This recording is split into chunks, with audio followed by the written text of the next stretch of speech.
You're listening to 17 Carat K-Pop, the podcast that's a little bit of everything with a K-pop twist. From pop culture critiques to the history of K-pop to interviews with people in the K-pop industry and K-pop artists themselves, to concert and album reviews, to a deep dive into the discographies of different K-pop artists, to K-pop news updates, to stories about the music industry more broadly. This show tries to cover everything about K-pop and K-pop as it applies to the larger music and concert scenes. Visit 17caratkpop.weebly.com for more information about the show. That's 17caratkpop.weebly.com. Hello everybody and welcome back to 17 Carat K-Pop. Today on the show, another episode of Stay Tuned, the series of episodes where we talk about stories applying to the music industry more broadly, not just the world of K-pop. We have to talk about Netflix's new deal with South Korea. There's a new virtual reality movie experience that may indicate the future of movie watching. We have to break down all these buzzwords that you've probably been hearing, like cryptocurrency and NFTs, what that's all about, and why that may mark an interesting new path forward for the future of the music industry. There's so much more to get to, so without further ado, let's just get right to it. Oh, really quick, I would just like to issue a clarification. My wording was a little weird on the last episode, and I apologize for that. I realized listening back to it that I don't think I didn't word it in the way that I think made the most sense. But, so for clarity's sake, when I was talking about Dead by Daylight and the new K-pop features, I was referring to features to the current game. It's not a brand new game, it's the same game, but new additions keep getting added to it. So I think I kind of described it where it sounded more like a series of games, but it's not. They keep adding different pop culture references and characters to the existing game, and that's what's going to happen with the addition of the Trickster character. Just wanted to clear that up. Now, without further ado, let's get to the big news stories of the moment. A lot of artists are already having people reserve tickets for their concerts for the post-COVID world, way before they even know when they'll tour again and where.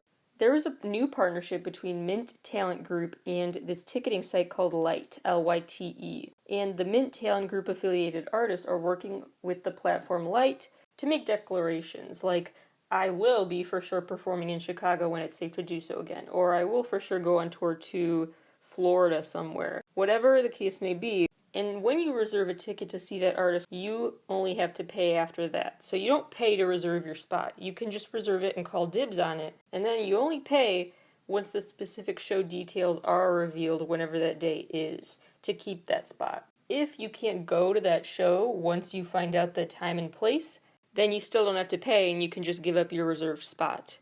The Lyte CEO and founder, Ant Taylor, said, quote, "Our version of the ticketing ecosystem includes fans, and so my hope is that that also helps in the recovery and how we as an industry come out of this, and that we don't look at fans as something to be avoided when it comes to refunds, but in fact look at them as our partners in getting the ecosystem back up and running," unquote. So ultimately this experience aims to radically shift how things currently work, because it seems like concert fans are always at odds with Ticketmaster or Live Nation.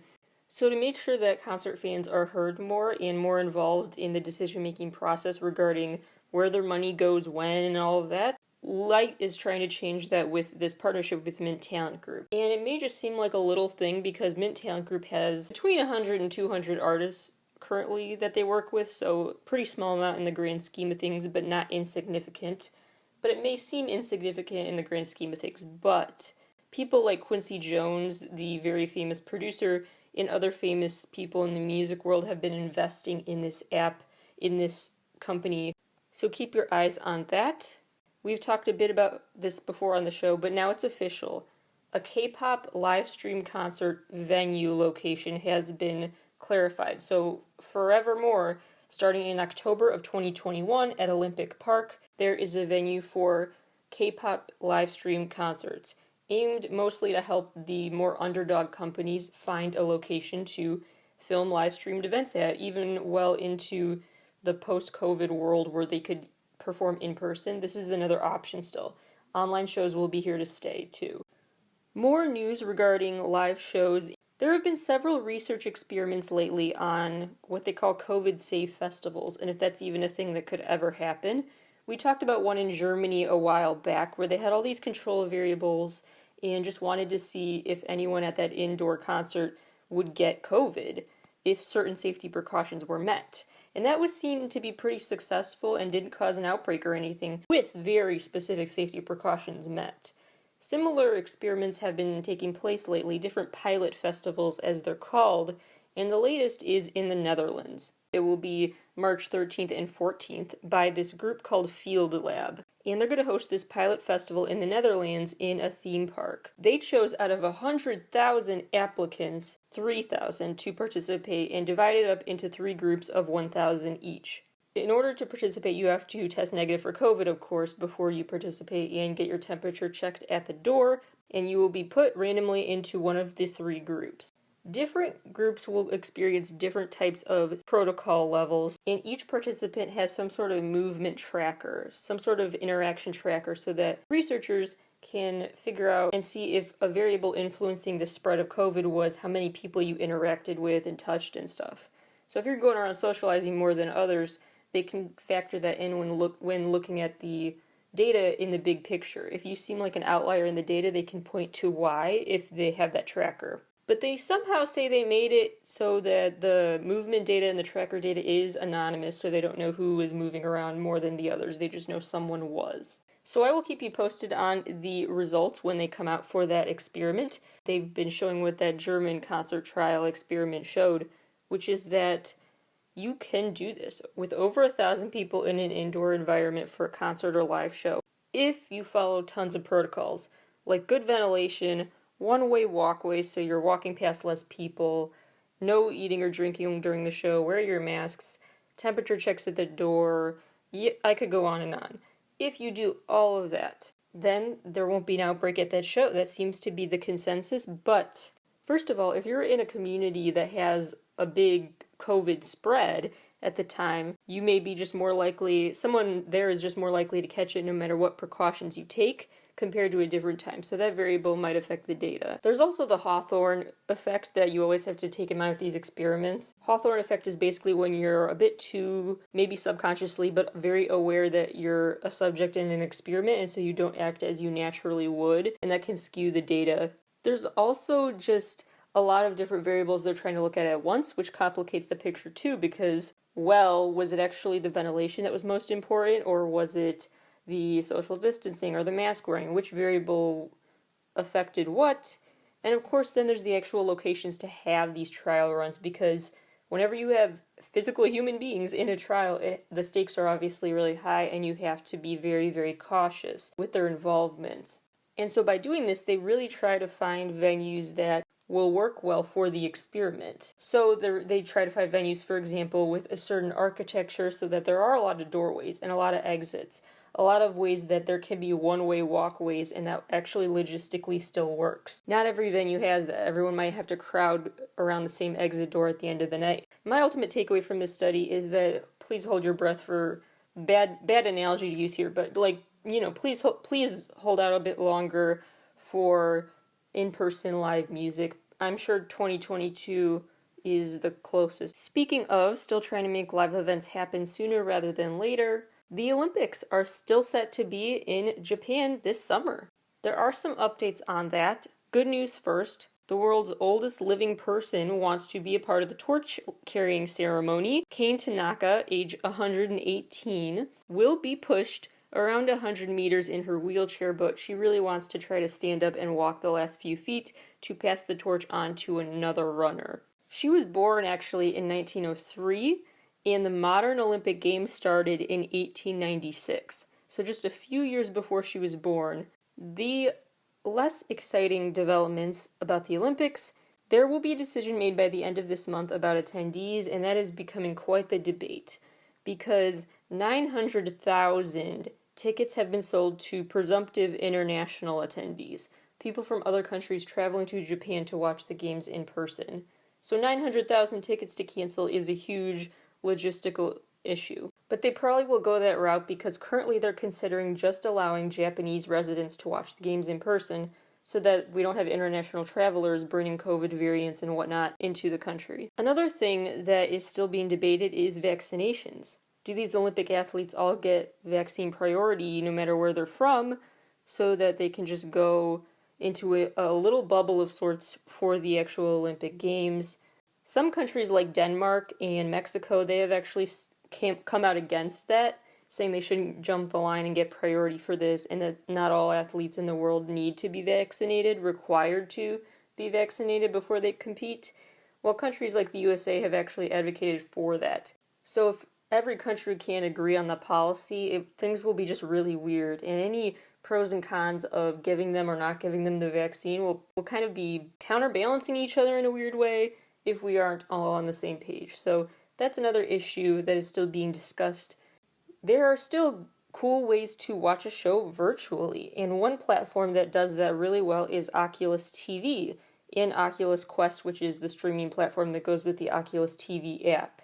They specialize in special virtual reality film experiences in a way that others do not, and they have this new one called Inside COVID-19 that is really cool.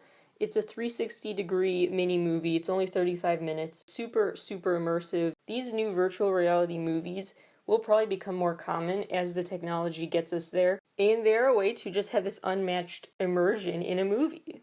This film was made by a nonprofit group called Wisdom VR Project, whose goal is to create, quote, an immersive cinematic documentary experience and ultimately an open-source global educational platform. We believe that if we can unite and create resilience in this moment, it will guide us through the next challenges inevitably faced by humanity, unquote. So they hope that COVID-19 is just one of many films they create. It's sort of like they're putting together a cinematic time capsule, archiving this moment while we have it. They hope to also use this technology to do things like preserve cultures that are kind of going extinct, and doing other things to preserve memories and experiences. You can actually watch this film on YouTube. You don't need a VR headset, but it's way different. The directors of this one actually compared it to watching an IMAX film through a toilet paper tube.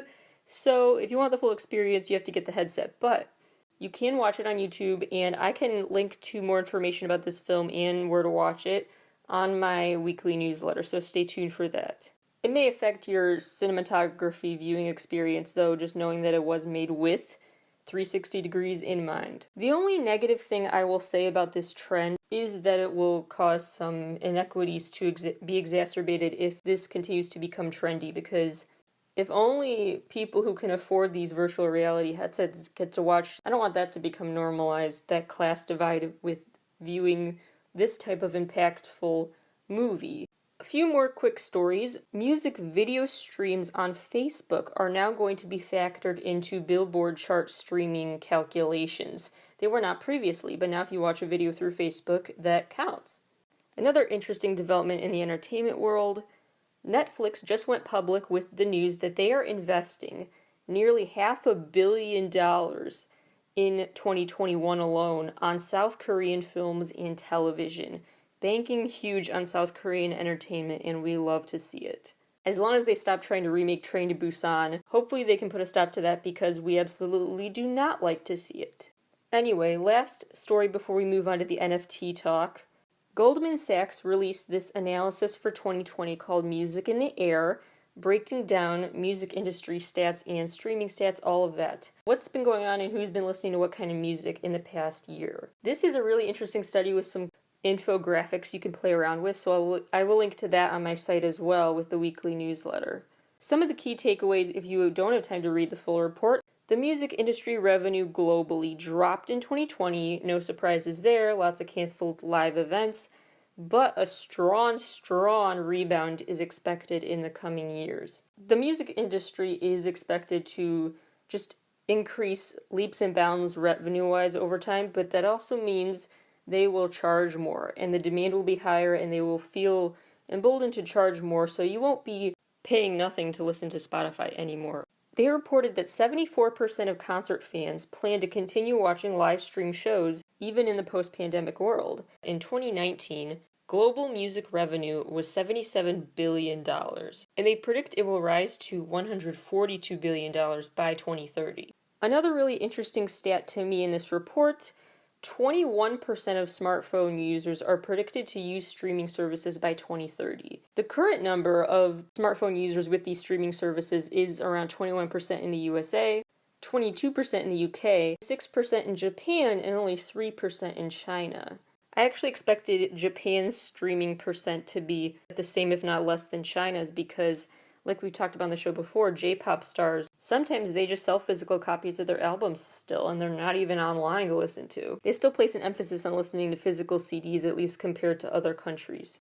More of the findings, again, I will link to in the newsletter, but it's really an interesting look at how much we've come to rely on and love and appreciate our music more than ever in the past few years. Moving on, let's talk about all things Bitcoin, cryptocurrency, and NFTs, and I promise to make it fun and interesting. NFT stands for non-fungible transfer. Sometimes non-fungible transfer, but fungible just referring to like swappable. Like 5 $1 bills and 1 $5 bill, those things are fungible. This is a type of cryptocurrency, meaning that it uses this blockchain technology and is purely digital, where an artist can put something online as an NFT and people bid on it. And all you need to bid on it is a digital wallet, which you do have to pay interest on in a way. You can't just have it for free, but to even bid, you have to pay off certain fees. There are some protocols you have to follow to actually participate, but once you have access, then you can bid on NFTs, which can be anything. It can be a tweet, it can be a poem, it can be a song, it can be concert tickets, it can be artwork, it can be anything, and someone can turn it into an NFT that people bid on. Grimes recently made $6 million on NFTs that she sold her artwork as. A video of LeBron James blocking a shot sold for $208,000 as an NFT. William Shatner's teeth, a Mark Cuban tweet, was for $952. Even brands have gotten in on the action, like Nike launching these crypto kicks. These shoes you can buy that have these verifiable tokens that confirm their authenticity. And that's essentially what all of this is. NFTs are essentially a verified auction of sorts. They are a way to have your digital certificate of authenticity for whatever you're buying, knowing that it's legit, that it's worth that much, and that it is from who they say it is. This has just recently caught on. It started back in 2012, but didn't really kick off until 2017 with this viral trend happening for crypto kitties, as they were called. And then it started becoming more and more commonly talked about and getting these celebrity endorsements, Elon Musk being one of the prime examples. His team of fans, or whatever you want to call them, have really enjoyed this laser eyes meme, and it's part of a campaign that they have to raise Bitcoin's value to 100K someday. Anyway, its value, the NFT market overall, its value quadrupled last year to $250 million. An interesting test to see if cryptocurrency like this has a future in the music industry will be with what happens to this Kings of Leon project. Kings of Leon is the first band set to release an album as an NFT. Fans who buy this album as an NFT can unlock benefits like access to purchase a limited edition vinyl version of the album, as well as call dibs on front row concert tickets in the future. The reason they may be doing this and why other artists might follow suit is because it really helps them financially more than some other options for selling. When it comes to streaming, artists are at the very lowest run of the ladder when it comes to dispersing a payment that they would get for the streaming. It reaches the artist last, and by that point there's not much money left. So it benefits the creators and the consumers because you get access with exclusive digital perks, and then the creators get to hold on to the intellectual property rights that come with their work, getting a percentage of the sales of every copy. So more artists might choose to have this ownership over their work by using the NFT format, especially since this past year they probably reflected more than ever about how their income really dries up without live shows, how they may need to diversify their revenue sources because streaming on its own is very small. It doesn't cut it for a lot of musicians. So this is a way they could earn more money and still hold on to their autonomy as an artist. But, as always with this kind of thing, there are a few caveats. First of all, this has a lot of the trappings of a startup culture, a Silicon Valley culture. That's the hugest thing ever one day, and then the next it's not cool anymore or not popular.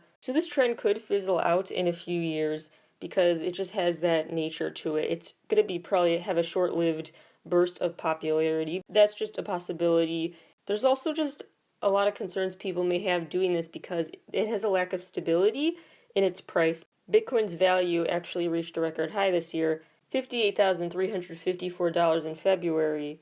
But then after that record high, the following day the value went from 58,000 to 47,500, which for one day is a big deal.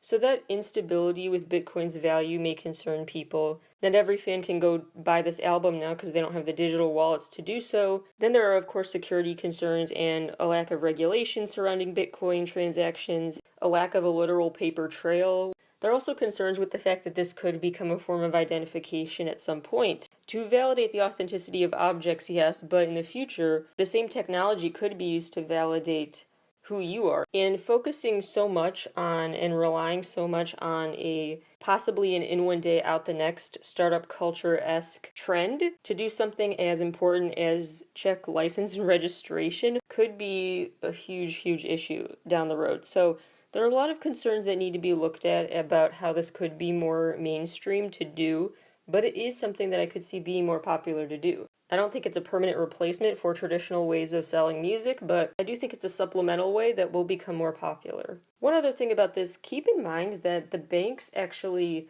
this is a super simplified version of the history, but keep in mind that the banks during the Great Depression ran out of physical money. That was the issue because people ran to the banks to grab the physical dollars and coins that they owned before the banks would close and the market would collapse. And so they wanted their money first. But banks don't physically have all of the actual money to hand to people. They don't have the exact amount of money everyone owns in their bank accounts. A lot of it is just a number, and no physical money ever actually has to do with these transactions. It's just kind of a construct. Okay, we know you have this much, but you don't actually physically have that much. People went to the banks, and the banks just couldn't handle the demand. So cryptocurrency is a way to avoid that kind of fate, where your transaction, you never feel like you have that urge to grab your physical cash while you can, because there is no physical cash ever to worry about. Throughout the week, I have a lot more news stories to dive into. I hope these were some interesting, thought-provoking stories about the music industry. More thought-provoking and interesting topics we will be discussing all week. That's all I will say for now. Stay tuned. Thank you all for listening, and I will talk to you all soon. And don't forget to check back on my site for the weekly newsletter this Friday or Saturday. When I release the weekly newsletter, it will have links to all of the reports and stories that I've talked about on the show this week. Talk to you soon.